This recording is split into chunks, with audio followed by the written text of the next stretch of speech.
আসসালামু আলাইকুম। আজ সোমবার 30শে জুন। আজকের প্রধান খবর বিশ্লেষণে আপনাদেরকে স্বাগতম। আজকের প্রধান খবরের একটি হচ্ছে সংস্কার প্রশ্নে দলগুলোর মধ্যে ঐক্যমত নিয়ে সংশয় প্রকাশ করেছেন জাতীয় ঐক্যমত কমিশনের সহসভাপতি আলী রিয়াজ।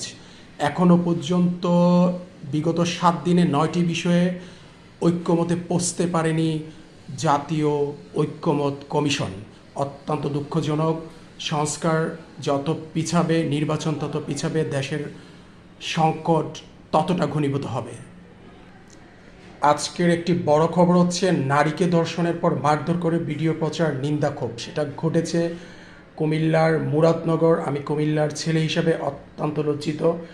আমরা জানি বিগত কয়েকদিন ধরে সোশ্যাল মিডিয়ায় একটি ভিডিও ভাইরাল হয়েছে, এক নারীকে ধর্ষণ করে তার বিবস্ত্র ছবির ভিডিও ধারণ করে প্রচার করা হয়েছে সোশ্যাল মিডিয়ায়।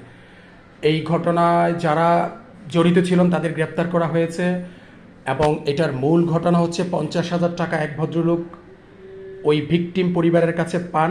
সেই 50,000 টাকার 4,000 টাকা সুদের আদায় করতে গিয়ে রাত 11টায় দরজা ভেঙে ওই নারীকে ধর্ষণ করা হয়। তারপর এলাকাবাসী সেটা চাপিয়ে দেওয়া হয় পরকীয়া বলে। এটা অত্যন্ত দুঃখজনক একটি ঘটনা কুমিল্লার জন্য।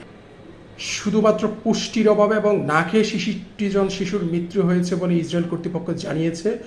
শিশুদের হাড্ডিসার দেহই ইসরায়েলের নৃশংসতার সাক্ষ্য হিসাবে প্রতিষ্ঠিত হয়ে গেছে। মাননীয় আইন উপদেষ্টা বলেছেন ভুয়া মামলার আসামিরা প্রাথমিক তদন্তে রেহাই পাবে, কিন্তু প্রশ্ন রয়ে গেল ভুয়া মামলা হবে কেন?